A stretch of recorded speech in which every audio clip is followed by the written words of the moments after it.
2012년 9월 28일 웨키티 시간입니다. 시험과 환란의 어둠이 더 깊어질수록 은혜의 등불은 점점 더 밝아진다. Our Daily Bread라는 큐티집에 나온 말씀입니다.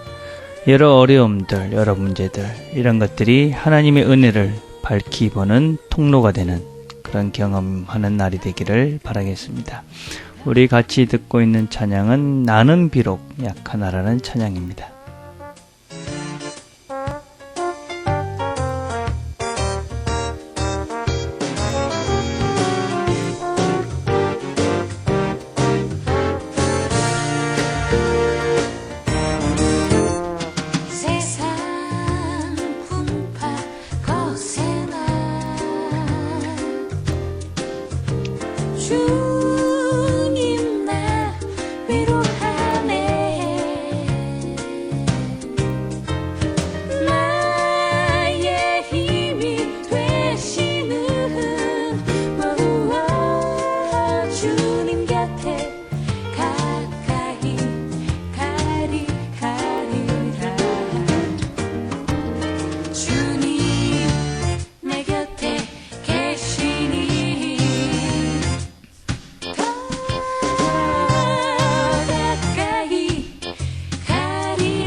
하나님 아버지, 오늘도 하루를 시작합니다. 하나님께서 은혜를 베푸셔서 오늘도 주님과 함께, 주님과 더불어 또 주님이 인도하시는 대로 순종하며 그렇게 하나님을 더 알아가는 날 되도록 축복해 주옵소서. 예수님의 이름으로 기도드립니다. 아멘. 오늘 같이 나눌 말씀은 마태복음 23장 37절부터 39절까지의 말씀입니다. 마태복음 23장 37절에서 39절 제가 봉독하겠습니다. 예루살렘아 예루살렘아 선지자들을 죽이고 네게 파송된 자들을 돌로 치는 자여 암탉이 그 새끼를 날개 아래 몸같이 내가 내 자녀를 모르한 일이 몇 번이냐. 그러나 너희가 원치 아니하였도다. 보라 너희 집이 황폐하여 버림받으리라. 내가 너희에게 이르노니 이제부터 너희는 찬송하리로다. 주의 이름으로 오시는 이여 할 때까지 나를 보지 못하리라 하시니라. 아멘. 오늘 우리가 같이 나눌 말씀은 예수님께서 예루살렘을 바라보시면서 탄식하신 그런 내용입니다. 지금도 예루살렘에는 이 예수님께서 탄식하셨던 그 자리에 그 통곡하셨던 것들을 기념하면서 거기에 교회당이 세워져 있다고 합니다. 주님께서 이들에게 이렇게 탄식하시면서 이렇게 이야기하신 이유가 무엇입니까? 주님께서는 먼저 사실은 이들에 대해서 끝없는 사랑을 베푸셨다라고 이야기합니다. 먼저 우리가 앞에 있었던 34절에 보면 그러므로 내가 너희에게 선자들과 지혜 있는 자들과 서기관들을 보내며 너희가 그 중에 더러는 죽이고 십자가에 못 박고 그 중에 더러는 너희 회당에 채찍질하고 이 동네에서 저 동네로 구박하리라. 그러니까 이런 내용들은 다 주님께서 내가 너희들을 이렇게 사랑했다. 너희들을 이렇게 말씀으로 바로 인도하기 위해서 이렇게 애썼다. 어떤 면에서는 사랑하는 여인에게 구애를 하듯이 그렇게 안타깝게 내가 너희들을 이렇게 사랑하고 너희들을 이렇게 계속 찾고 있었다 하는 얘기를 계속하고 계십니다. 이런 말씀에 이어져서 오늘 읽은 본문이 그런 것이지요. 예루살렘아 예루살렘아 이렇게 말씀하시면서 이 주님께서 얼마나 예루살렘, 유대인들을 사랑하셨는지, 선지자들을 죽이고, 내게 파송된 자들을 돌로 치는 자요. 그렇게 하나님께서 보내신 자들을 그렇게까지 박했음에도 불구하고, 그리고 암탉이 그 새끼를 날개 아래 모험같이 내가 내 자녀를 모으한 일이 몇 번이냐. 여러분, 암탉이 그 새끼를 모은 것 같다. 그러니까 어떤 면에서는 그 부모가 자식을 그렇게 보호하던 것 같이 그렇게까지 너희들을 내가 그렇게 돌보고 그렇게 살아가였는데 그것이 한두 번이 아니고 몇 번이나 그렇게 하였는데도 결론이 무엇이냐? 너희가 원치 않았도다. 그렇게 말씀을 하고 있습니다. 여러분, 이 사랑이라는 것은 사실은 계속되고 또 오래 참는 것입니다. 여러분, 부모님들이 자녀들에게 참고 참지요. 그리고 너 그럴 것 같으면 내 자식도 아니다. 아니면 그럴 것 같으면 나가라. 그렇게 말씀은 하시지만 여전히 그 마음속에는 사랑하는 마음이 있는 것이지요. 그리고 여전히 그들을 걱정하는 것이지요. 하나님, 우리 아버지 되시는 이 하나님도 우리를 사랑하실 뿐만 아니라 오래오래 참고 인내하시고 또 참고 그런 하나님이십니다. 우리가 그 앞에 있었던 의인 아벨의 피로부터 바가랴의 아들 사가랴의 피까지 이런 말씀을 어제 살펴보았는데 이 말씀이 뭐냐? 하나님을 따르고 하나님을 섬기는 자들이 당했던 수많은 피를 이야기합니다. 우리가 아는 대로 아벨의 피는 아실 것입니다. 그렇죠? 바가랴의 아들 사가랴. 이건 역대하 24장 20절에서 22절까지 나오는 말씀인데 이 제사장 여호사다대 여호야다의 아들 스가랴가 감동을 해서 백성들 앞에서 하나님의 말씀을 전합니다. 너희들이 어떻게 하나님 말씀을 거역하고 또 하나님의 말씀을 어기느냐?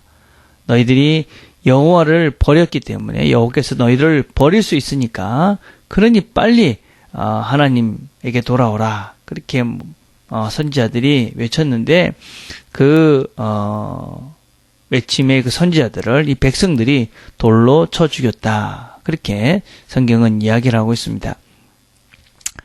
이것처럼 끝없이 계속적으로 이 이스라엘 사람들은 하나님께서 그들을 위해서 보냈던, 그들을 사랑해서 해줬던, 그리고 그들을 끝까지 참았음에도 불구하고 그들은 이 하나님을 거부했다는 것이지요. 그리고 그 거부했을 때 그 결과를 38절에서는 이렇게 말합니다. 보라, 너희 집이 황폐하여 버린 바 되리라. 이 너희 집이라는 것은 바로 집이 아니라 성전을 얘기하시는 것입니다. 하나님을 만날 장소로서의 성전. 그 하나님을 만날 그 성전이 이제는 황폐돼서 더 이상 너희들이 하나님을 만날 수 없게 될 것이다. 이 말씀의 예언대로 주 70년, AD 70년에 예루살렘은 디도 장군이라는 사람에 의해서 예루살렘이 멸망을 당했습니다. 그리고 수십만이 넘는 사람들이 거기서 죽임을 당했습니다. 우리는 이 본문을 통해서 명심해야 될 것이 무엇이냐면 무엇보다도 37절에 있는 말씀입니다. 내 자녀를 모을 몇 번이냐? 그러나 너희가 원치 아니했도다 하는 말씀입니다. 하나님께서 하시지 못하는 일 중에 여러 가지 있습니다. 여러분, 하나님은 뭐든지 다 하실 수 있지 않습니다. 할 수 없는 것이 있는데 그것이 무엇이냐면 거짓말을 못하시고 또 당신이 하신 말씀을 거부할 수 없습니다. 또 못하시는 것 중에 하나가 사랑을 강요하지 않는다는 것입니다. 하나님은 끝없이 우리를 사랑하시고 사랑으로 우리를 부르십니다. 그리고 끝없이 우리를 사랑하십니다. 그런데 그 사랑을 억지로 하게 하지는 못하신다는 것입니다. 하나님의 끝없는 사랑이라는 것은 끝없이 기다리시고 문을 열기를 기다리시고 놓고 하시는 것이지만 그럼에도 불구하고 그 문을 억지로 열지는 못한다는 것입니다. 그래서 천국의 문은 어디에 있느냐? 이 내 안에 있다는 것이죠. 그래서 내가 그 문을 열고 들어오면 하나님이 우리 안에 들어와 천국을 이루는 것이고 그 문을 계속 닫고 잠그고 있으면 결국 나는 하나님이 없는 지옥, 어둠 속에 나는 살게 되는 것이고 결국 그 사람은 영원히 죽는 자리에 갈 수밖에 없게 된다 하는 것입니다. 그래서 하나님은 우리를 사랑하시기 때문에 끝까지 우리의 마음을 두드립니다.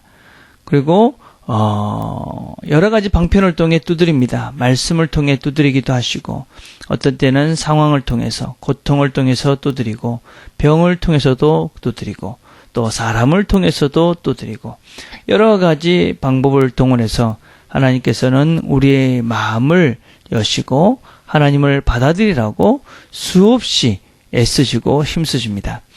근데 그런 하나님의 그 사랑에 응답하는 사람이 있습니다. 그걸 우리는 영접했다 그러고 회심했다 그럽니다.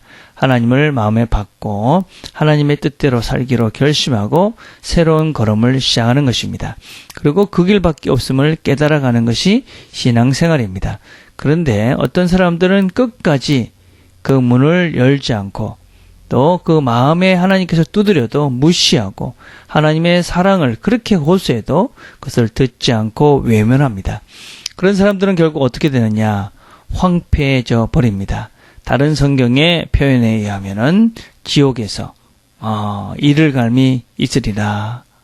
그것은 결국 누구의 문제입니까?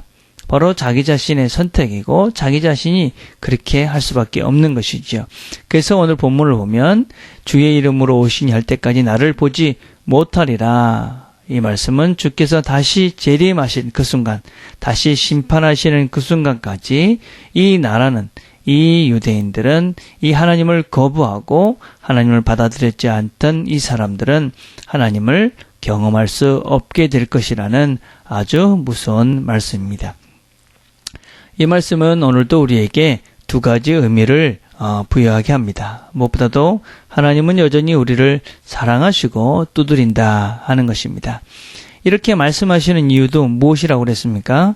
너희들이 이 말씀을 듣지 않으면 이렇게 되니까 정신을 차리고 하나님의 말씀을 들어라 하는 것이 포커스가 있다 하는 것입니다. 또 다른 배움은 우리가 마음을 열지 않으면 결국은 우리가 황폐해진다는 것입니다. 하나님이 없는 삶, 하나님을 모시지 않고 사는 삶은 결국은 황폐해질 수밖에 없고 버림받을 수밖에 없습니다. 이 천지를 만드시고 운행하시는 그분이 우리 안에 우리를 인도하지 않으면 우리의 삶이 어떻게 바르게 되겠습니까? 하나님이 우리를 만드셨기에 그분이 우리를 가장 좋은 곳으로 인도해 가십니다. 그래서 우리가 그분에게 우리의 마음을 열고 그리고 그분의 인도하심을 따라 순종하며 살아갈 때에 우리의 집, 우리 하나님의 집인 우리의 삶들은 풍성하고 아름답고 즐겁고 그리고 하나님의 진정한 사랑을 누리며 그래서 암탉이 새끼를 품는 것 같이 그렇게 그 안에서 안전을 누리듯이 안전함 가운데 진정한 사랑을 누리며 사랑을 나누며 살 수 있는 존재들이 되는 것입니다. 오늘도 하나님께서 우리들의 마음들을 두드립니다. 우리에게 고쳐야 될 것들을 고치라고 말씀하시고 또 포기할 것들을 포기하라고 말씀하시고 또 행할 것들을 행하라고 말씀하십니다. 주님의 말씀에 여러분들이 순종함으로 삶 가운데 황폐되어져 있는 삶이 아니라 풍성하고 아름다운 삶들을 살아가는 진정한 행복을 누리며 살아가는 저와 여러분들이 다 되기를 간절히 바라겠습니다. 기도하겠습니다. 하나님 아버지 감사합니다. 하나님께서 오늘도 우리에게 말씀해 주셔서 감사합니다. 하나님 우리를 얼마나 사랑하시는지 또 가르쳐 주셔서 감사합니다. 하나님께서 우리를 사랑하셔서 지금도 여전히 우리에게 말씀하시고 또 우리를 깨닫게 하시는 여러 가지 하나님의 사랑에 감사합니다. 하나님께서 말씀하시고 깨닫게 하실 때에 우리가 듣고 정신을 차리고 하나님의 뜻대로 살아갈 수 있는 그래서 우리 가운데는 아무도 우리 자신들을 황폐한 삶으로 마감하지 아니하도록 하나님 도와주시옵소서. 오늘도 우리 모든 성도들이 있는 곳마다 하나님 지켜주시고 또 우리 성도들이 있는 곳마다 하나님이 함께 주시는 증거들을 보이며 살아가는 우리 모두가 되도록 은혜를 베풀어 주옵소서. 예수님의 이름으로 기도드립니다. 아멘. 오늘 우리가 함께 나눌 기도 제목은 주일 예배를 해서 우리가 기도했으면 좋겠습니다. 이 한 주도 우리가 하나님 은혜 가운데 잘 지냈는데 우리가 마음을 하나님께 예배하고 또 한 주를 의탁하고 말씀으로 힘을 얻고 뜻을 깨달아가고 그런 주일이 될 수 있도록 기도해 주십시오. 설교라는 절로에 기도해 주시기를 바랍니다. 설교는 저 혼자 하는 것이 아니라 여러분의 기도와 여러분의 사랑이 함께하는 것임을 기억하시고 저를 위해서 기도해 주십시오. 또 순서를 맡은 자들, 특별히 우리 찬양팀들, 또 기술팀들 늘 수고하는 거 기억해 주시고 기도해 주시고 또 기도를 담당할 우리 은혜 예언자매를 위해서도 여러분들이 기도해 주시기를 바랍니다. 개인적으로 기도하는 시간들을 갖겠습니다.